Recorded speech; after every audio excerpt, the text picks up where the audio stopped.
I've invested over $100,000 into RV parks, and I wanted to share in this video some of the lessons that I've learned along the way. But first, if you haven't, hit the subscribe button. We're going to be talking a lot about RV park investing in general, personal mindset, so make sure you hit that subscribe button so you don't miss out. The first lesson that I've learned is that things typically take longer than you expect. If you have two options between expecting the short version or the long version, always go with the long version, because typically things take longer than what you expect. And that goes for not just RV park investing, life in general. You make an investment, expect it to take a while, expect it to take longer than you think. And that's how I've experienced things in RV park investing. It just takes time to develop things. And there's always gonna be ups and downs along the way. It's not just a straight shot. There's always gonna be something that causes you to have to deviate. So expect things to take longer than what you think they will.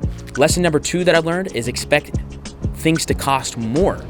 And I think this is a big one, because when we're crunching the numbers for an RV park or a certain kind of investment, a business, we like to go with the best option, maybe the cheapest for the expenses or the most yield for the profit or whatever it is. But the reality is you should bet on the lower part. If you have two different options, like I said, for the time, same thing for the money.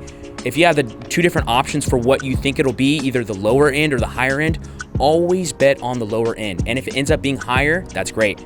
But when it's lower and you were betting on the higher end, you're gonna be disappointed, and you might fail if you're not betting on the lower end. So expect things to cost more and just get ready for the worst case scenario. I think that's a huge thing in RV park investing, because if we're betting on the highest number and it doesn't happen, we're gonna go out of business. So bet on the lowest number, make sure it works at the lowest end. And if it does, great, everything else is gonna fall in line, because if you make more, you're totally fine. You're gonna be making more. But if it makes less, you're prepared for it. Lesson number 3 is find others that have more experience than you. And in the beginning, don't try to do everything on your own. Try to reach out to others. I know we like to take the lone wolf mentality that we can do everything on our own, we don't need anybody. But the reality is there's other people in the world that are further along than you. Go talk to them. Most of the time, they're happy to give you their information and their knowledge. I like, for just general reference, to talk to people that have lived more life than me. Talk to my elders. Talk to people that are older than me, that have experienced life. They can give me good advice, and they don't really have anything to lose. So talk to people that have experience. Talk to people that have lived life, that know the ups and downs, and they can give you better advice than somebody that's maybe younger and doesn't know anything. So in the beginning stages of RV park investing, try to seek out people that have more knowledge than you and get around them and try to figure out what they did and take the bits of knowledge and the bits of gold that you can. Lesson number 4 is that in the beginning, nobody's watching you. Nobody's watching you in the beginning. So what does that mean? That means that it's the perfect time for you to get in the reps. It's the perfect time for you to get in the arena and learn, because there's nobody watching you. So if you fail, it's perfectly fine. You can figure your way out. When you get more people watching you, that's when you need to be prepared. And if you've already done the reps in the beginning, you'll be good to go. And so I think in the beginning stages, stop trying to be an expert. Figure out what you need to do and get the reps in. Put your face on the floor and start doing some push-ups. Get those reps in, because later on, when you're further on the journey and bigger things come your way, you're gonna know what to do because you've already put in the reps. And this could go just for RV park investing. This could go for a YouTube channel, business, whatever. In the beginning stages, nobody's watching you. So get those reps in, learn what works and what doesn't.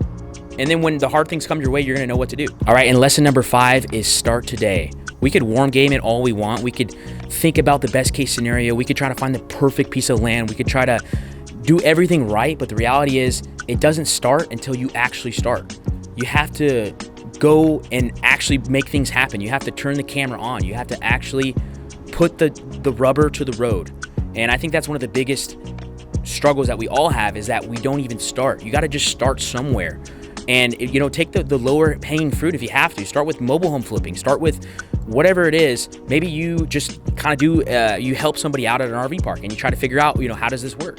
Whatever it is, just get started. That's the biggest thing out of this whole scenario that I'm talking about here. How I even invested $100,000 is that I just got started. I started with a crappy beat down $3,000 mobile home, and I worked my way up.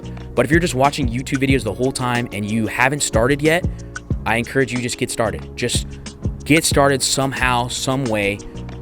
I really appreciate you guys watching this. Hopefully you got value out of it. If you did, give it a thumbs up. Make sure to subscribe if you haven't. If you guys want to send me an email, I'm going to leave my email in the description as well. I'd like to talk to you guys if you want to reach out. please do that. But I appreciate you watching. Thanks so much, and we'll see you in the next one.